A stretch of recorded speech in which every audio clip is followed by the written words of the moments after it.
What's up, everyone? Welcome back to the channel where we dive deep into the world of Westeros. The brand new trailer for A Knight of the Seven Kingdoms just dropped, and it's looking absolutely epic.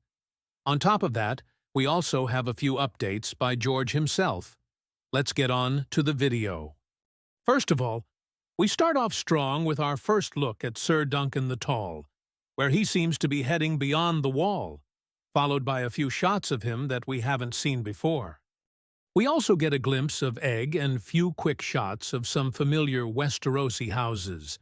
But I have to say, what really impressed me in the trailer was the sets, particularly the set of the tournament, blew me away. It was almost exactly how I pictured it while reading the books.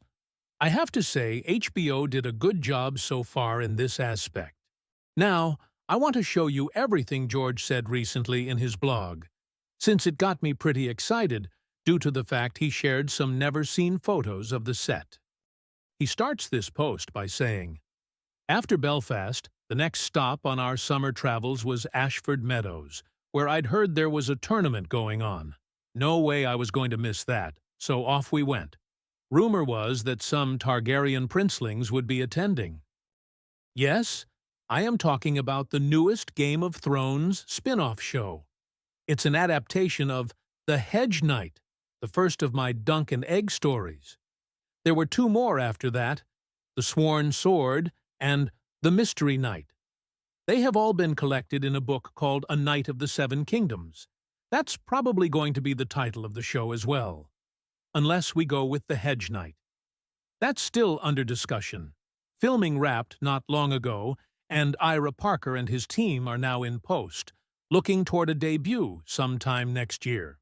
Spring, I am hoping, but that's just a guess. No date has been set yet.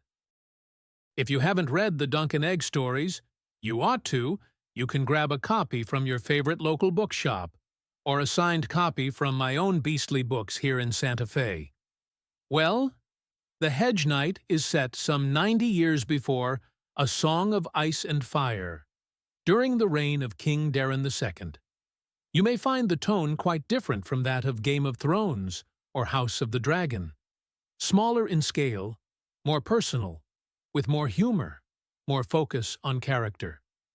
But there is danger and death as well. Lords and ladies and princes it has, but they share the stage with more small folk this time around. This next part I won't read since it's quite a lot about the creative process behind The Hedge Knight, and explaining how the novella came to life. I will leave the link in the description for those of you who would like to read it. A few paragraphs later he states, "By the time I finished the story, I was in love with Dunk and Egg. Still am. I have written a lot of stories over the decades and created a lot of characters. They are all my literary children, some more than others. But Dunk and Egg were special. I mean to write the rest of their tales as well. In my copious spare time after I finish The Winds of Winter, yes, I know."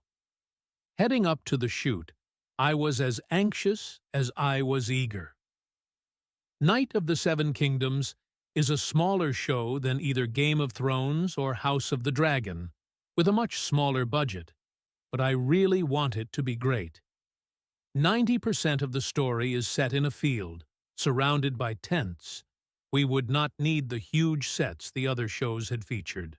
But it couldn't look fake or cheap either, and the costumes and the heraldry and the fights all had to be splendid, and I was so happy when I got there and saw what Ira and his team had built. This is the first picture of the set that George shares in his post. I also found it interesting that he pointed out the show had a much smaller budget in italic. Is this a subtle hint that he hasn't fully reconciled with HBO yet?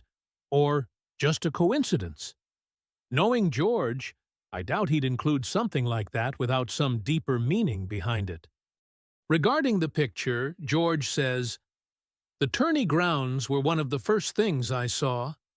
The 3 days I visited were gray and rainy, so there was mud everywhere, but the lists were so real, just right for a place like Ashford. far from the big cities and the great seats of power.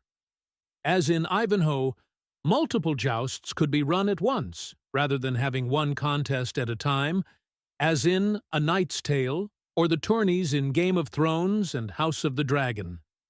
Meeting the cast and crew was also a thrill. Despite the drizzle and the mud, the excitement on the set was palpable. Everyone I met seemed to be in great spirits and loved what they were doing. And Dunk and Egg, Peter Claffey, and Dexter Saul Ansel, respectively, looked as if they just walked out of the pages of my book, and the chemistry between them was just perfect. The rest of the post is just George sharing the pictures he took. I'll put them all in the video. So, what did you think of the trailer? Are you as pumped as I am for A Knight of the Seven Kingdoms? I love the fact that George is really excited about this one, since I haven't seen him this happy about the adaptations of his books in a while. What do you think? Let us know in the comments.